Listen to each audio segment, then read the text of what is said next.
Mesdames et messieurs, bonjour et bonsoir partout où vous nous suivez, en tout cas à travers vos petits écrans.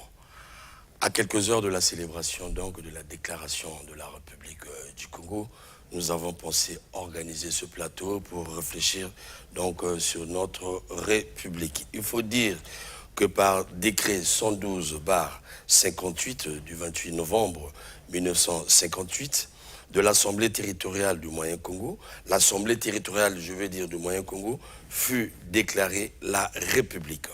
Le territoire donc qui est le nôtre passait de son statut d'antan à celui d'un État de la communauté créé par la Constitution du 4 octobre 1958.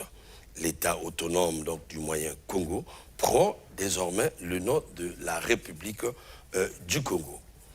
66 ans après notre entrée dans cette sphère, dans cet environnement républicain, animé, comme nous le constatons souvent, par des traditionnelles et historiques célébrations chaque année, ce qui n'est pas mauvais, nous avons, comme je l'ai dit tantôt, trouvé bon, utile et important de convoquer la notion de la République aujourd'hui, au Congo bien sûr, afin d'examiner la portée de la République, si celle-ci, 66 ans après, a atteint les fins visées par ses pères créateurs. En tout cas, pour nous verser dans cet examen aussi périlleux, en tout cas j'ai invité l'homme qu'il fallait, selon le choix de Mag Bazar, parce qu'il est, il faut dire, carriériste du domaine. C'est Monsieur Nibourine Dubiche de Albert. Il est politiste et philosophe. Il n'est plus à présenter, en tout cas. Vous le connaissez bien. Bonjour, monsieur Dubiche. Merci beaucoup, merci. En tout cas, tout le plaisir est à moi de vous avoir comme interlocuteur aujourd'hui, à un moment aussi historique de l'histoire de notre République. Besoin pour Mag Bazar et d'apporter à l'opinion congolaise une certaine lumière par rapport à tout ce que vous savez, par rapport à tout ce que vous dispensez. En tout cas, l'occasion sera donnée donc à l'opinion d'écouter la voix de la République par votre entremise. Alors, pour tout commencer, comment vous vous sentez aujourd'hui? Tout doucement, je me sens mieux par rapport au passé, à un passé immédiat, où j'ai été embêté par quelques soucis de santé, mais maintenant c'est bon, tout est rentré dans l'ordre, quoi. Voilà. Merci beaucoup. Alors, monsieur Nibourine, nous voici à quelques heures de la célébration de la déclaration de notre République. Là, je pense, paix à son âme, le grand orateur de la République. Voilà. Et donc, vous ici présents, que pouvez-vous nous dire d'abord? Quel sentiment avez-vous? On va commencer par le sentiment de cette célébration qui se porte à l'horizon. Bon, merci beaucoup. Merci de cette invitation. Je suis plutôt heureux qu'on m'invite sur la question de la République, qui est en réalité le symbole d'une vie commune. Le sentiment que j'ai de cette organisation de la République, c'est un sentiment d'histoire. Un sentiment d'histoire à vérifier et à conforter. Mais surtout, un sentiment de vie des peuples. Qui doit être harmonisé, qui doit être équitable, juste et basé sur ce qu'on peut appeler les avantages rationnels. Si vous avez dit que la République est proclamée sur la base d'un décret, mais avant que ce ne soit un décret, la République est d'abord une alliance des citoyens. Il faut qu'il y ait un foedus au départ. Il faut qu'il y ait un foedus, une alliance, qui fait en sorte que les citoyens se retrouvent autour des mêmes façons habituelles, c'est-à-dire des mêmes habitudes, des mêmes mœurs, des mêmes lois, qui, en réalité, nous froissent la dignité d'aucuns parmi les citoyens qui sont engagés en République. Finalement, M. Léonibon, je vais vous laisser le temps donc de vous ouvrir, je vous sens déjà partir. Alors, quoi la République? Qu'est-ce que la République, finalement? La République n'est pas un assemblage d'hommes, encore moins un assemblage d'ethnies ou de génération. C'est une idée fausse que de parler de la République en ces termes. Je reprends que la République est une alliance des citoyens. Il s'agit d'un intérêt fondé sur le bien commun, surtout sur une histoire prospère dans laquelle chacun des membres de la République retrouve son bonheur. Il s'agit de composer le bonheur de la collectivité ou le bonheur de l'individu dans celui de la collectivité. Quand vous avez posé le problème comme ça, vous échappez à un piège. Lequel? Qui fasse que la politique, plutôt la République, soit un assemblage, une composition. La République n'a jamais été une composition. La République est accompagnée du concept, ou encore se fonde sur le concept de citoyenneté. Or, la citoyenneté suppose une adhésion. Une adhésion à des valeurs supérieures qui protègent la vie humaine. Voyez-vous? C'est une adhésion à une communauté dirigée par des valeurs supérieures qui protègent la vie humaine. Parmi ces valeurs, il y a le droit, il y a la loi, mais il y a la liberté. Vous voyez? Droit, liberté, effectivement. Voilà. Donc, quand vous intégrez de manière autonome cette association, qu'est la République, cette communauté qu'est la République, c'est avec, en fond de pensée, l'idée que vous serez protégé, voilà, du point de vue de votre sécurité, du point de vue de votre sûreté, de votre santé, du progrès social, ou si vous voulez, des rapports avec d'autres États, voilà, ou d'autres communautés au monde. Vous voyez, c'est ainsi que, dès que le lien républicain est cassé, ce qui prend place, c'est ce que l'on appelle le droit de résistance ou la déchéance.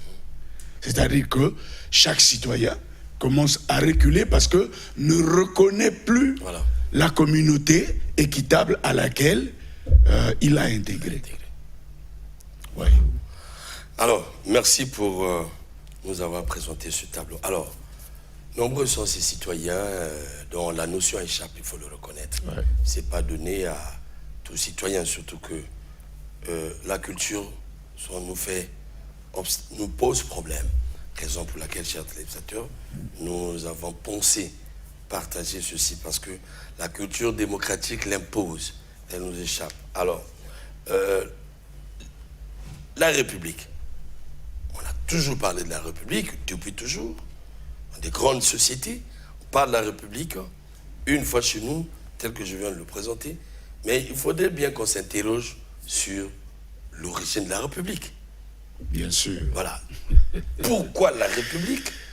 L'origine de la République, pourquoi la République a été créée? D'où vient-elle et pourquoi? Je voulais justement en venir. Il n'est pas possible de penser la République sans la supposer ainsi par opposition à la monarchie ou aux empires. Le problème de la République vient de ce que il faut mettre fin aux privilèges féodaux, il faut mettre fin aux suprématies naturelles, mais surtout à la prépondérance des familles dans le domaine politique, dans le domaine diplomatique, ou si vous voulez, dans le domaine économique d'un État. Quand nous disons République, nous supposons un État des égalités. Ah, okay. Vous ne penserez pas la République sans penser à l'origine qu'il s'agit d'un engagement des isonèmes, des isoïs et des isotèses, c'est-à-dire des citoyens égaux de manière naturelle, mais encadrés par la loi, libres de leur initiative, c'est-à-dire du droit d'initiative et de leur expression, mais aussi égaux dans la manière de payer les taxes. Les taxes, effectivement. Vous voyez? Sans différence. Et donc, nous sommes là dans l'isonomia, l'isogoria, puis l'isotéria. Mais il y a une dimension qui s'ajoute. Puisque les citoyens sont regroupés en institutions, voilà, nous sommes là dans les institutions. Il faut prévoir l'égalité entre les institutions. cette égalité entre les institutions se nomme le nomia. Le nomia, oui. Vous voyez? Mais cela ne suffit pas. Puisque il est question de vivre ensemble. La question qu'il faut se poser, c'est que si nous sommes appelés à vivre ensemble, que devons-nous faire? Le premier élément, c'est qu'il faut qu'il y ait une discipline des penchants. Chacun devrait discipliner ses penchants et faire en sorte que l'ensemble des penchants ne soit pas abusif par rapport à l'entreprise sociale ou par rapport à l'entreprise républicaine. C'est ainsi, des envies. Voilà. C'est ainsi que la dernière dimension qui intervient, c'est la dimension qui consiste à équilibrer les passions. Les passions, voilà. Et cette dimension se nomme la sophrosune. Cette capacité de ne pas succomber à ses penchants. Parce que si nous sommes dans le champ des partis politiques, l'entrechoquement idéologique peut faire que les citoyens ou les dirigeants qui n'ont pas été éduqués à discipliner les penchants sortent abusivement de leurs réserves pour provoquer des guerres. Voilà. Ça a d'ailleurs été le cas, si vous vous rappelez bien, la République est déclarée en 58, mais tout de suite après, en 59, nous avons la guerre. La guerre de 59, oui. Il faut se demander si la dimension éducationnelle d'une république a été intégrée à la simple proclamation. C'est pourquoi j'ai dit que la république ne se décrète pas. Il s'agit d'une alliance assez formelle qui travaille historiquement à s'intégrer comme un corpus commun des citoyens qui veulent vivre la même vie et dans la même société à partir de la justice. Ah, ok. Voilà. Donc finalement, si je vous suis bien, la République au départ se pose comme une nécessité pour des êtres conscients. Justement, elle se pose comme une nécessité, justement, parce qu'elle est la forme supérieure de l'organisation politique, la République. C'est elle qui consacre les égalités, les réciprocités. Dans une République, il n'y a pas de supérieur à l'autre. Ce sont les rôles qui diffèrent. Mais tous les citoyens sont égaux devant la loi. Et cette égalité est consacrée à partir d'une sacralité qui se justifie par trois choses. Le droit de vie, le caractère nécessaire de l'humain, le caractère nécessaire de la terre, et puis le caractère nécessaire de l'histoire. Voyez-vous, vous avez 3 ou 4 choses pour justifier ça. Pourquoi le caractère nécessaire de l'humain? S'il est entendu que M. Okilas n'est pas créé par moi, et que sa présence n'est pas due à ma volonté, donc il a le droit d'être là. Absolument, absolument. S'il est entendu que M. Okilas est déjà là, il lui reste à rechercher son bonheur, à faire l'histoire. Mais puisque nous devrons vivre ensemble, la question à se poser, étant ensemble, que devrons-nous faire? Nous devrons rechercher notre bonheur ensemble dans les limites de la moralité, les limites de l'éthique, les limites du droit, les limites de la loi. Vous voyez, de cette façon, l'autre, le semblable, ne sera plus, si vous voulez, un obstacle pour l'autre. Donc, il faut partir de ce que les Grecs ont appelé l'épiméléia séouton ou nioti séouton, c'est-à-dire la conscience que l'on a de soi pour la conscience que l'on a de l'autre. Mais cette passerelle se négocie à partir d'une question. Est-ce qu'on s'est suffisamment aimé soi-même jusqu'à se haïr pour qu'on trouve à partir de la négation de soi la place de l'autre? Comme une projection, alors. Comme une projection. Oui. Alors, si justement la place de l'autre se rend évidente, mais donc il faut composer avec l'autre. La société n'est possible qu'à partir de cette altérité. Une altérité qui, dès l'abord, reconnaît le droit, la nécessité et la sacralité de l'un, pour que la même chose soit déduite pour l'autre. Dès lors, l'altérité concerne l'histoire. Voyez-vous, on peut même repartir dans les préceptes religieux de l'amour pour composer cette humanité engagée à partir d'un État dans une collaboration républicaine. C'est justement parce qu'il faut la République que les mêmes formes républicaines qui s'imposent au Congo s'imposent en France, s'imposent en Inde, s'imposent un peu partout pour que la phase politique soit la même et qu'à partir de cette forme républicaine, nous pouvons penser déjà l'idéal de paix perpétuelle. Parce que le socle républicain est le socle, si vous voulez, légitime pour bâtir, si vous voulez, la paix à partir des États, à partir des lois et même à partir des institutions comme la religion. Alors maintenant que vous nous avez dit ce qu'est la République, merci beaucoup. Dites que c'est la forme la plus élevée, il faut le dire comme ça, des formes de gestion. Est-ce à dire que les anciennes formes n'ont pas été, ou n'ont pas eu un caractère, ou encore n'ont pas pu aider l'homme? Bon, dans la monarchie, vous avez un père qui dirige. La passion humaine fait que ce père ait des abus. Voyez-vous, c'est lui qui dirige sur les autres. Or, je vous ai dit qu'en République, personne ne dirige sur les autres. Seule la loi dirige sur les autres. Parce que même le chef de l'État ne se permet pas de faire contre les autres ce qu'il ne peut se permettre de faire contre lui-même. Le principe d'égalité est là posé. C'est la loi. Voyez-vous? Donc, repartons même en Sciences Po, parce que les dernières publications, je crois, avant l'année 2000, 97, 98, 99, à partir de ce que dit Rousseau, pose déjà que, finalement, dans une république, il n'y a pas de président de la République. Il n'y a que de chef de l'État. On ne peut pas avoir de président de la République. Pourquoi? Parce que la République est basée sur l'égalité. Vous avez des citoyens égaux et vous avez des citoyens égaux dont l'un ne peut diriger sur l'autre à partir de sa vocation individuelle. Absolument. Pour qu'il dirige, il faut qu'il soit responsable d'une institution.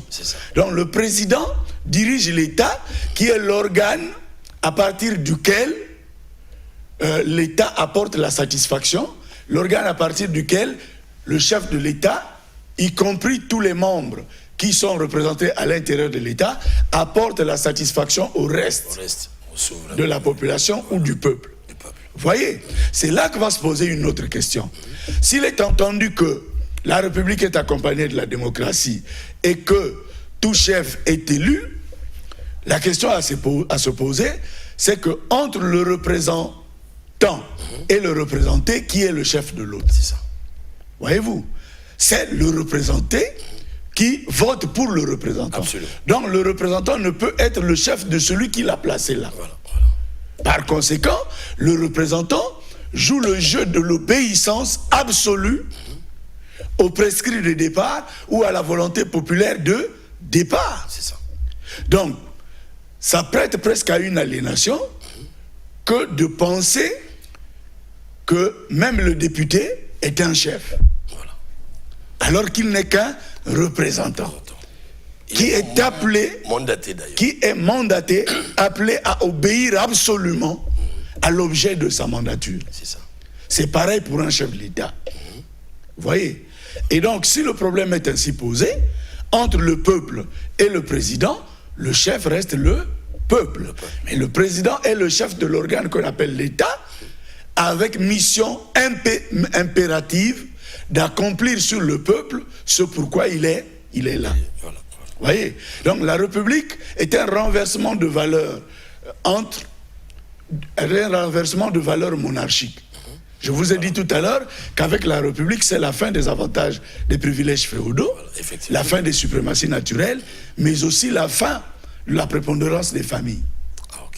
Si dans la monarchie, la famille du monarque dirige toujours, est irréprochable, mais dans la République, c'est l'égalité. C'est ce que tu dis de la famille Westminster en Angleterre, effectivement. Voilà. Alors, merci pour cette lumière, en tout cas, et à propos des choses qui se passent entre les quatre murs. Mais ici, nous mettons à nu pour apporter, je dis bien, cette culture au Congolais, pourquoi pas à tous ceux qui nous suivent. Alors, quand vous avez dit ça, comment saisir la République? Oui, finalement, il faut saisir la République comme le règne des nécessités sociales, des nécessités politiques, des nécessités économiques, nécessités culturelles. Pourquoi nécessité? Justement parce qu'il faut ça pour que la République vive. Voyez-vous? Par exemple, la nécessité de l'harmonie nationale ou d'unité nationale. S'il n'y a pas unité, la République ne vit pas. Et la vie des hommes, parce qu'il faut considérer la terre, d'ailleurs, comme un berceau qui permet aux hommes de vivre. Nous ne sommes là que pour vivre. Mais c'est quoi le but de la vie? Le but de la vie, c'est d'assurer l'alternative par rapport à Dieu, par rapport à l'être. Il faut que nous soyons pour que Dieu ait un sens. Absolument. Il faut que nous soyons pour que nous définissons, que nous interprétons, que nous dévoilons le monde ou l'être dans son ensemble, mais surtout que nous le transformons pour le bien de notre vie. Absolument. Voyez-vous? Mais si l'espèce humaine est exterminée, finalement l'entreprise de reconnaissance disparaît. Disparaît, c'est un non-sens. Voyez-vous? Or, nous ne sommes là que pour l'entreprise de reconnaissance. Par conséquent, ce qu'il y a à faire à l'intérieur des États, c'est non seulement la conservation de l'espèce, mais surtout son amélioration. Et ces deux exigences obéissent à des nécessités. Nécessité de conservation, nécessité d'amélioration, qui se jouent à partir de la nécessité de santé, par exemple, la nécessité de manger, la nécessité de l'habitat, la nécessité de... Ce sont des nécessités, donc des impératifs qu'il faut accomplir. Aucun chef d'État dans une république n'a l'excuse de ne pas faire ceci ou de ne pas faire cela. Pas comme j'entends ici, voilà, grâce à X, on a atteint ceci.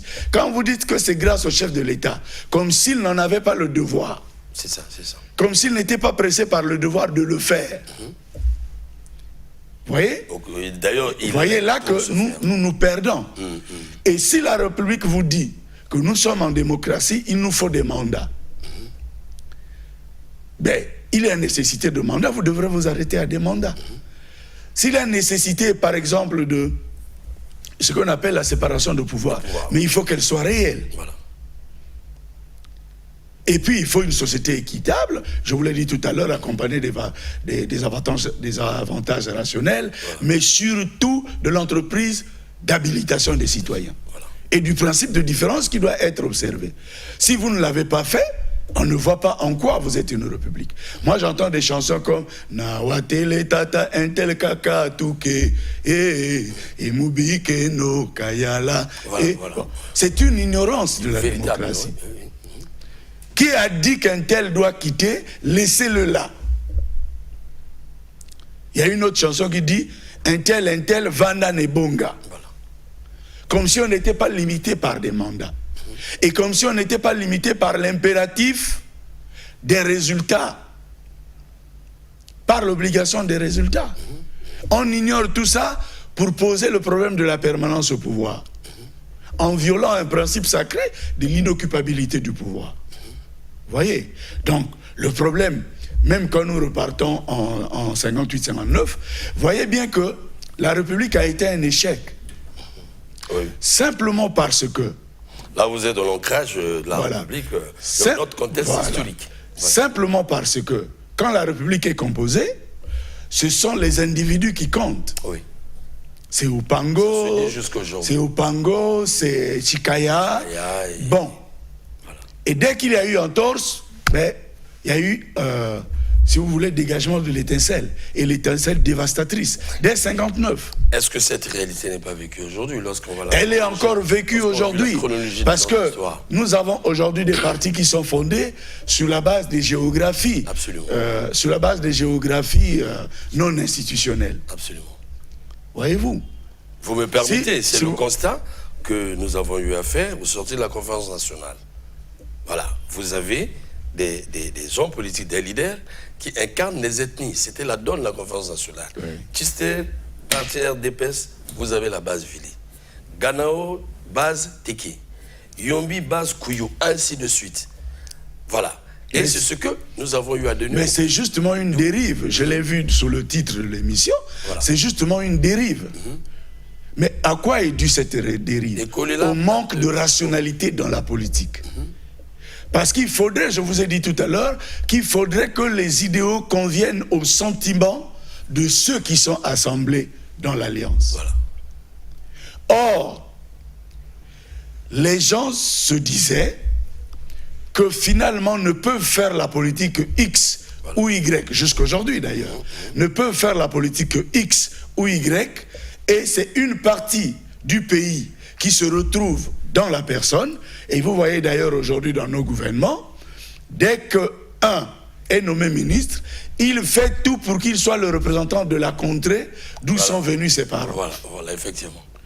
Il y est le représentant, pourquoi? Mais parce qu'il corrompt, c'est lui le ministre, il corrompt tous les doyens de cette zone, qui lui affecte même des pouvoirs mystiques, et à partir de ces pouvoirs mystiques, il se croit suffisant à représenter cette contrée. Et vous verrez que la plupart de nos ministres ont fonctionné comme ça. Et dès qu'il n'est plus ministre, il n'assure plus cette fonction. Ah ouais. Vous voyez, ah ouais. Ce sont des dérives. Oui, il n'y a rien de républicain à l'intérieur. On le constate, on est parce que la République, c'est l'intérêt supérieur de la nation. La République vise le lien de l'État. C'est une base synthèse des volontés. Il faut dire ça comme ça. Ah ouais. Donc il n'y a rien de... Comme j'entendais ici, voilà, ben on a nommé un Premier ministre qui n'est pas de telle génération. Il n'y a pas un problème de génération là. La République, ce sont les charges. Vous êtes nommé à la tête d'un gouvernement ou à la tête d'un État, vous étudiez l'histoire de l'État, et vous vous dites, voici ce qui n'a pas été résolu dès l'indépendance, qui subsiste, mais qui demeure important pour la vie des populations. Il faut bien que dans le projet de société soit résolu ceci ou cela. Et vous vous dites, comme prospective, nous sommes dans le monde, nous sommes un pays situé dans le monde. Absolument. Voici l'état d'avancement du monde aujourd'hui. Comment faire pour que notre État rattrape cet état d'avancement? Il nous faut de la prospective. Voilà. Que ce soit au plan économique, au plan statistique, ou si vous voulez, au plan politique. Au plan des relations internationales et consorts, au plan de la coopération par exemple. Il nous faut bâtir des stratégies qui nous permettent, à long ou à court terme, de réaliser le minimum déjà remarqué comme nécessité mondiale. Voyez-vous? Maintenant, s'il faut négocier avec la tradition, vous le faites dans la liaison de la tradition et de la science moderne. Voyez-vous? Donc, faire négocier la technoscience et l'ethnoscience pour déboucher sur la création de l'artefact qui répondent des urgences actuelles. Voilà. Mais maintenant, c'est pas ce qui... Voyez? Voilà. Or, ce qui s'est passé en 1959, c'est le trouble du rêve. On s'est dit, ben, le blanc nous laisse tranquille, et puis nous conduisons la politique. Mais est-ce qu'en conduisant la politique ainsi, nous avons cessé avec les fractures interpersonnelles ou les fractures inter-groupes sociaux? C'est là tout le problème. Voyez-vous, c'est tout le problème d'aujourd'hui. Absolument. Pourquoi nous pensons que la politique aujourd'hui, ou les luttes politiques devraient être le fait du haut-toi que je m'y mette? J'ai entendu un ministre dire dernièrement, aussi longtemps que nous n'avons pas fini notre entreprise, ben nous ne quitterons jamais. Comment vous pouvez expliquer? Comme si les déboires d'aujourd'hui que notre gouvernement vit ne les interpellaient pas. Comme si le jugement du citoyen ne comptait pas. Comme si le nombre de mandats en démocratie ne comptait pas. Voyez, on est là dans un champ d'animalité politique où c'est l'instinct qui parle. Or, nous parlons de la République. C'est un ensemble de valeurs citoyennes qu'il faut mettre à exécution pour que nous échappons du règne animal, tout au moins dans l'organisation citoyenne. Or, tel que ça se passe, ce sont les instincts qui nous conduisent. Mais puisque l'armée est à côté, il y a la dominance militaire, on se dit, ben, personne ne parlera. En réalité, on est en dictature. Et ceux qui nous font dire ça, ce sont des frères pareils, des patriotes, des compatriotes pareils. Et il n'est pas à il n'est pas à ses premiers mots pareils que je considère comme, comme une lipothymie de la pensée. C'est des propos que moi je considère comme une lipothymie de la pensée. Simplement parce qu'un homme sérieux, M. Okilas, un homme sérieux, un citoyen dans une république démocratique, ne se permet pas ce genre de phrase. Mais nous ne sommes pas là pour ça. Nous sommes là pour l'émission sur la thématique de la République. Moi, je pense... Avant de continuer, pourquoi les êtres congolais, ça c'est un exemple que vous avez cité, quand vous rentrez sur la toile, sur les réseaux, même au milieu jeune, vous avez ce phénomène. C'est devenu comme une culture chez nous. C'est devenu comme un regard que nous avons de la République, une saisie de la République que nous avons. Qu'est-ce qui peut expliquer cette manière de dire les choses ou de concevoir les choses dans une république? Qu'est-ce qui explique cela avant que vous ne continuiez? Justement, c'est un problème de culture démocratique. Ce n'est pas que le monsieur ignore la culture démocratique, mais il est convaincu par la nature du pouvoir. N'oubliez pas d'où vient le pouvoir de Brazzaville. N'oubliez pas. L'origine du pouvoir a toujours été, si vous voulez, l'origine de la nature des actes de pensée ou de la nature des actes politiques à poser. Ah ouais. Voyez-vous. Et les gens sont tellement rassurés que personne ne peut les déboulonner qu'ils se permettent tout. Nous sommes là dans les actes apolitiques, non démocratiques. Parce que là où vous avez un gouvernement qui a des sérieux problèmes de finances et des sérieux problèmes économiques, et là où un peuple souffre, on ne peut pas se permettre d'oublier ce côté, si vous voulez, pressant de l'action politique pour rêver de cette manière-là. C'est méchant à la limite. Vous voyez ? Nous avons aujourd'hui dans le monde des sérieux problèmes, par exemple, de terrorisme. Vous voyez ? Évidemment. Mais le Congo ne s'est jamais imaginé un seul instant qu'un jour, on peut ici abriter des socles de terrorisme. Pourtant, dans un passé récent, il y a eu ici des sujets étrangers qui ont été arrêtés parce que financer le terrorisme depuis Brazzaville. Ouais. Moi, j'ai en souvenir un ouvrage écrit par un Congolais dont le nom est Charles Kwanga. Le titre, c'est L'intruse du califat. À l'intérieur, Charles Kwanga se bat à montrer aux Congolais comment se cultivent à long terme les idées terroristes dans une société. Mais combien ont lu ce livre? En dehors de ça, Charles Kwanga nous montre la nécessité de l'unité nationale contre le terrorisme.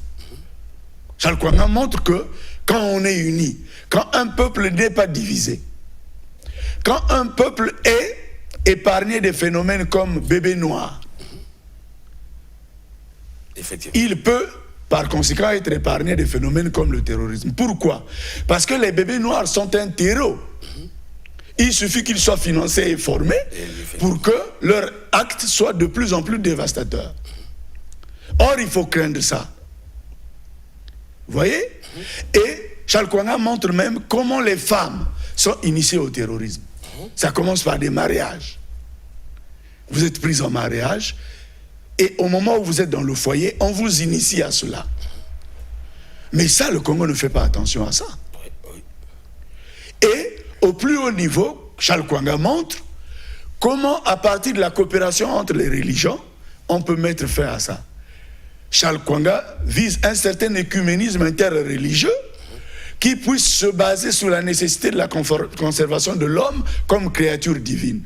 Puisque toute religion devrait œuvrer à la conservation de la créature divine qu'est l'homme. Voyez, franchement, cet ouvrage est de très haute facture en ce qui concerne la culture de prévention contre le terrorisme. Ah, d'accord.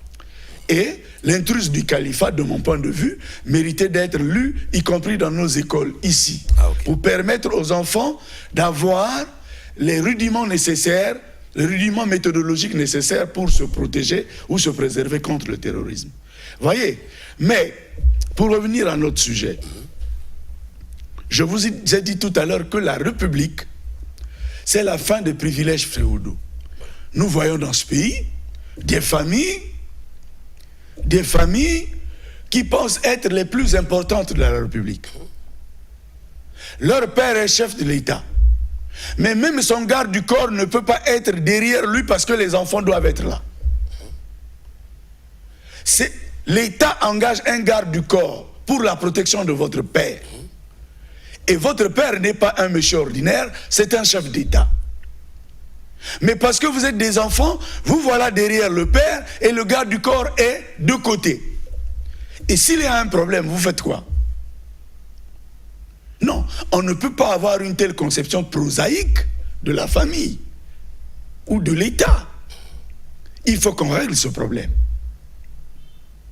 De l'autre côté, vous avez, au niveau de l'État, des contradictions entre les grands responsables qui s'auto-accusent au moment souvent. Oui, c'est comme ce matin, je viens de lire un article en passant, que la question actuellement, par exemple, de notre gouvernement, qui n'arrive pas à répondre aux attentes des Congolais, se pose en termes de configuration. Configuration du gouvernement. Voilà. J'ai lu ça ce matin. Voilà. Par exemple. Bien, j'allais y arriver. Je voulais dire que les contradictions au haut sommet de l'État ne peuvent pas entraîner l'équilibre ni de gestion ni du pouvoir. Ah bon? Parce que cela entraîne des frustrations. Et un haut cadre qui est en charge des questions complexes, frustré, voilà, est à moitié performant. Absolument, absolument. Donc il faut avoir l'esprit républicain de loyauté et l'esprit républicain de loyauté et de solidarité dans l'exercice de l'État. Parce que si vous voulez, les accusations croisées ne rendent pas service à l'État. Et puis nous ne sommes pas obligés d'exposer nos conflits au su et au vu, comme on dit, des citoyens. Absolument. Qui souffrent déjà. Nous ne sommes pas obligés. Alors, donc pour aborder la question du gouvernement, je voudrais vous donner mon point de vue dans la République, en ce qui concerne un gouvernement républicain. Un gouvernement républicain identifie les problèmes, planifie les résolutions et programme l'exécution. Si nous sommes, par exemple, en conseil de cabinet, nous identifions les problèmes, nous montons les projets et nous prévoyons le capital nécessaire à l'exécuter.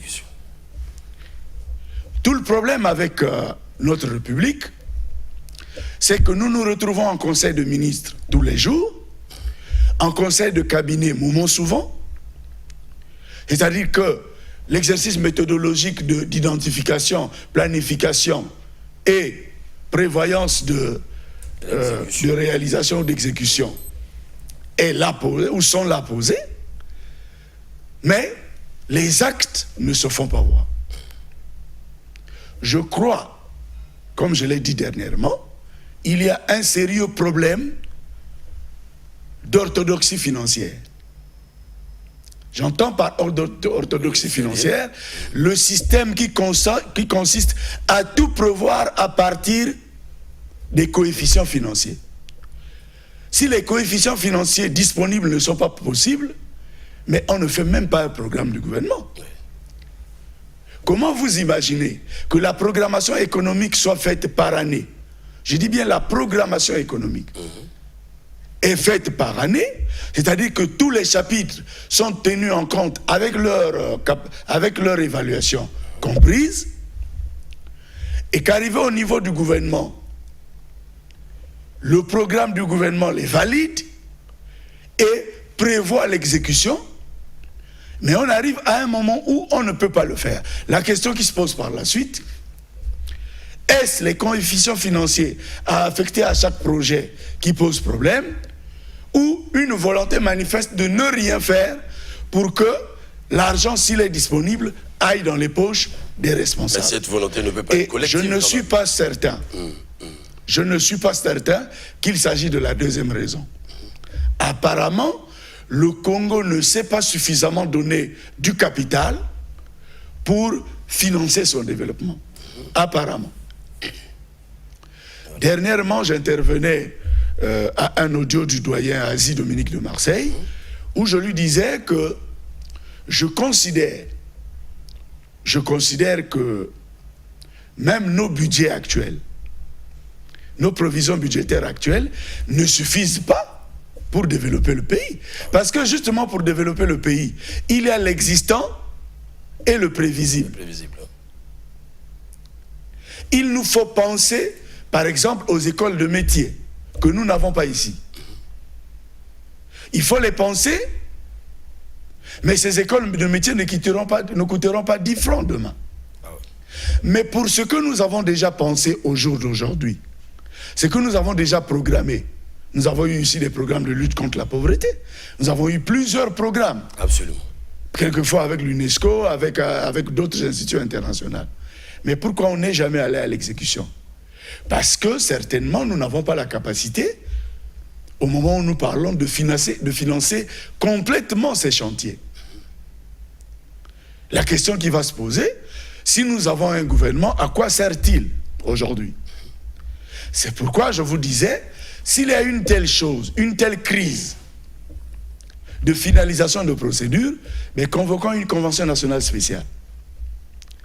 Qu'est-ce que j'entends par la convention nationale spéciale?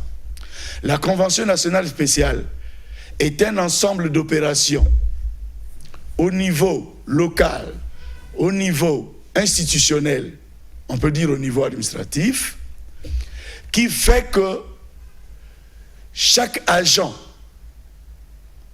et chaque population réfléchissent sur ses difficultés. Et par la suite, monte un cahier de charges, que ce soit local ou institutionnel. Ce cahier de charges va servir aux experts qu'on pourra prendre, qu'ils soient étrangers ou nationaux. Ces experts réfléchissent sur les cahiers de charges et nous montrent ce qu'on peut appeler les programmes de développement spéciaux. C'est-à-dire un programme de développement local, par exemple pour le cas de Makabana, qui souffre aujourd'hui après le départ de la Comilogue. Voilà, à Makabana, le taux de mortalité peut être de 200 pour 1000. Voilà. Donc Makabana est... Bon, en dehors de ça, vous avez Brazzaville. Si le CHU enterre le jour 50 morts, Talanga enterre combien? Makelekele enterre combien? Pointe-Noire enterre combien? Oyo enterre combien? Voyez-vous ce système de santé défectueux? Voilà. Il faut bien y réfléchir. Je vais terminer. Oui. Et donc, à l'intérieur des cahiers de charges, plutôt des programmes de développement, il faut prévoir les modes de financement de ces programmes.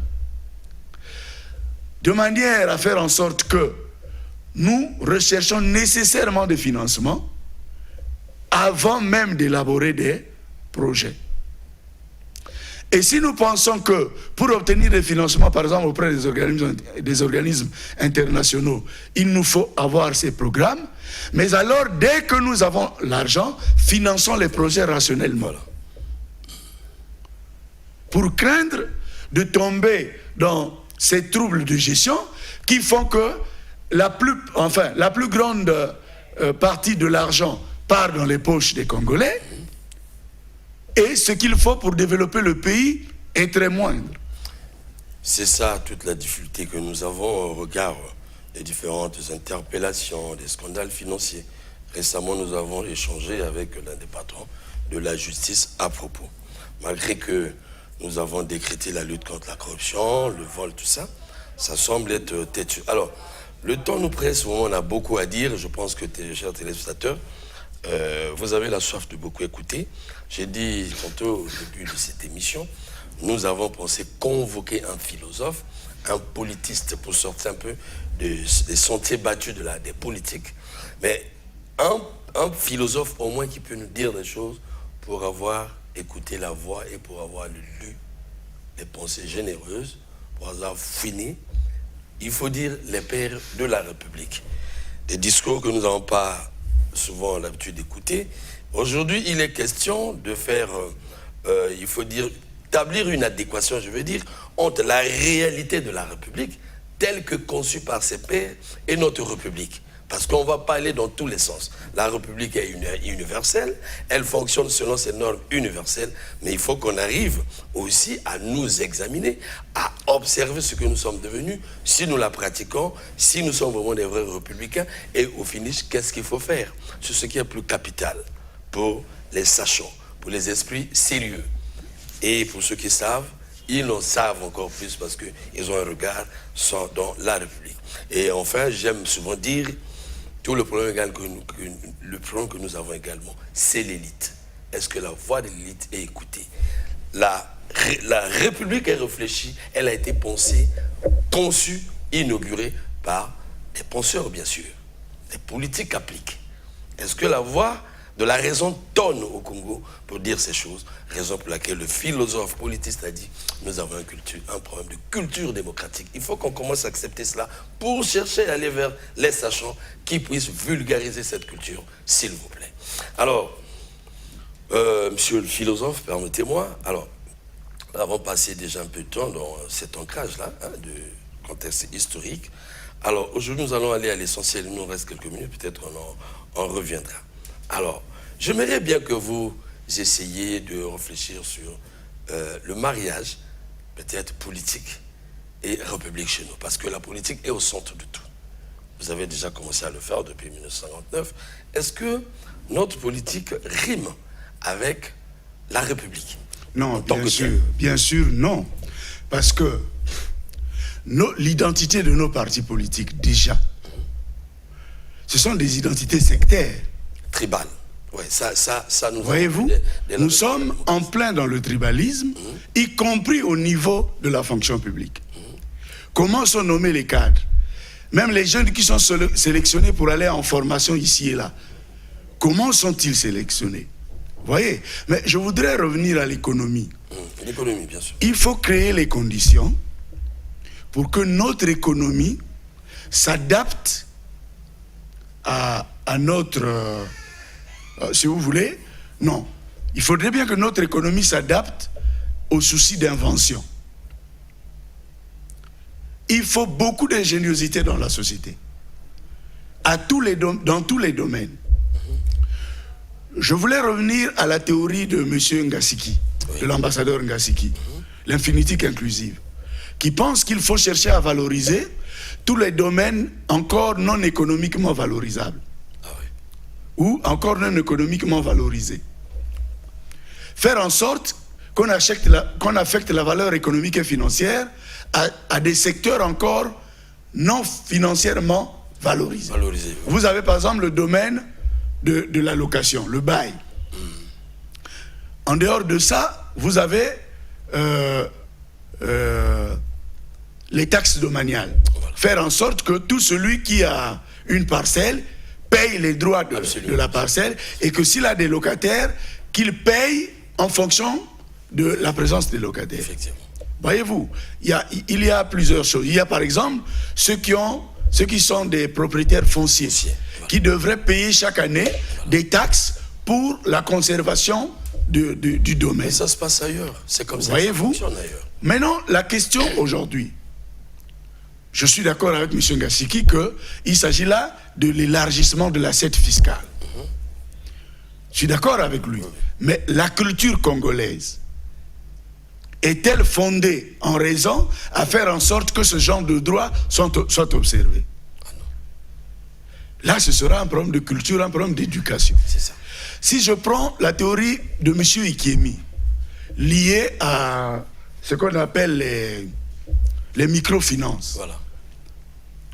Il pense qu'il faut amener les microfinances vers les villageois pour qu'à partir des microfinances, les villageois tentent de fructifier leurs avoirs. Or, le peu que les villageois disposent le peu que les villageois disposent après leur activité agricole ne sert qu'à vivre. Est-ce qu'il est possible de se pourvoir en bourse dans ces conditions-là?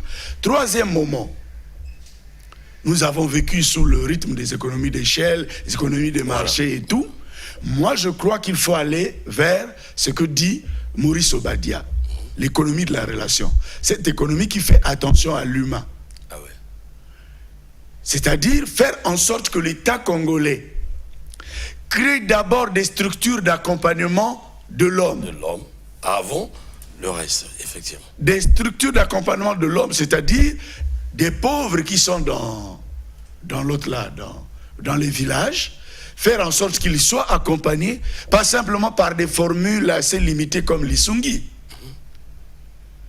Mais pour qu'on y accède, il faut bien qu'à l'entrée, on ait assez de ressources. Rationaliser les entrées pour se garantir l'assurance d'une fluctuation, ou si vous voulez, d'une rentabilité énorme au niveau de nos caisses. Okay. Faire en sorte, je vais terminer, que même la SNPC soit gérée de manière autonome pour que ce ne soit plus des simples individus qui soient à la gestion des puits, mais que tous ceux qui sont nommés, qui soient à la tête de la gestion des puits, soient nommés par l'État. Ou votés, pourquoi pas.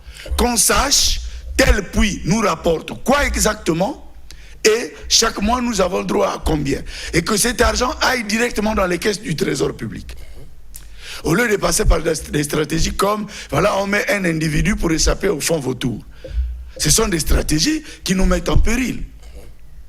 Alors, voyez-vous, monsieur Nibourine, ce qui nous paraît également plus essentiel, c'est le rapport République et les citoyens.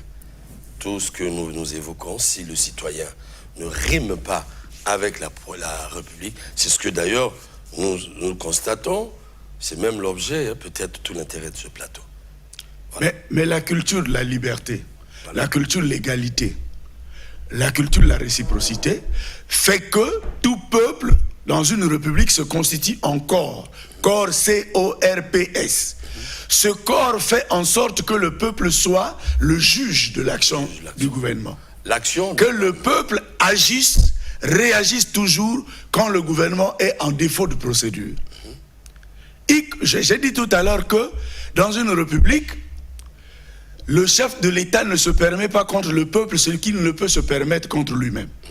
Par conséquent, le chef de l'État est soumis aux mêmes lois que le peuple dans son ensemble. Bien au contraire, il est même le prisonnier du peuple. Ah oui, effectivement, c'est un locataire. Parce qu'il doit absolument faire accomplir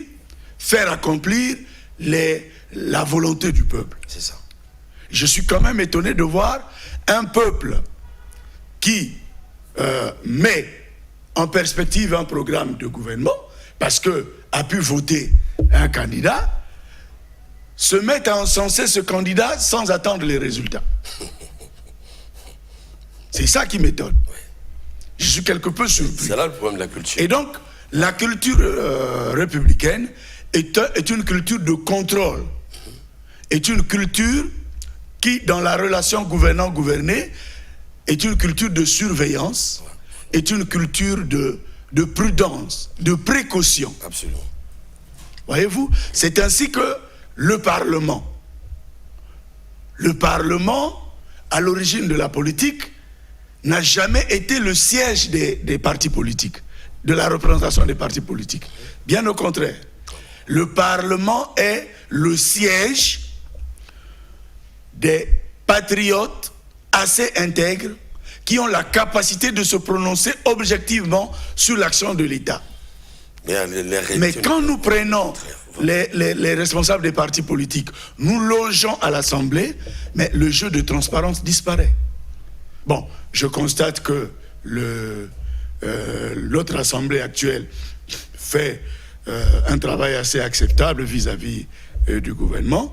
Mais, M. Okilas, il faut se poser la question de savoir si notre pays a suffisamment du capital pour répondre aux exigences actuelles.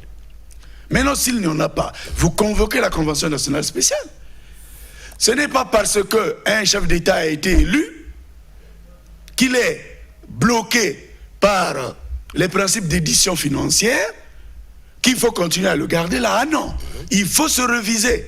Parce que ce qu'il faut, il est élu pour faire avancer le pays. Mais le pays est bloqué. Peut-être pas par sa faute. Le pays est bloqué. Mais revenons au départ. Il faut réfléchir. Convoquons une convention nationale spéciale qui n'est pas l'exercice de mettre à côté un chef d'État, non.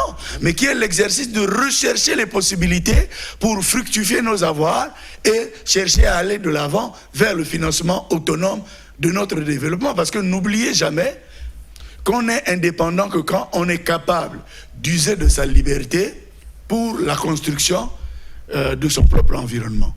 Mais nous ne pouvons pas nous dire libres tout le temps et attendre toujours les offres extérieures pour vouloir bâtir. Sommes-nous toujours indépendants? Non. C'est la question à nous poser. Non, ça c'est clair. Alors, je me signale que le temps nous fait défaut. En tout cas, je vous promets, je reviendrai avec vous ici parce que l'émission me paraît utile. Utile et nécessaire pour notre société. Alors, peut-être dernière préoccupation, quelle leçon, après tout ce regard que vous avez porté sur notre République, et quelles leçons pouvons-nous tirer de l'histoire universelle de la République par rapport à celle de notre pays? Il faut qu'on y arrive. Voilà. Quelles leçons pouvons-nous tirer? Le problème est que notre pays doit se rationaliser.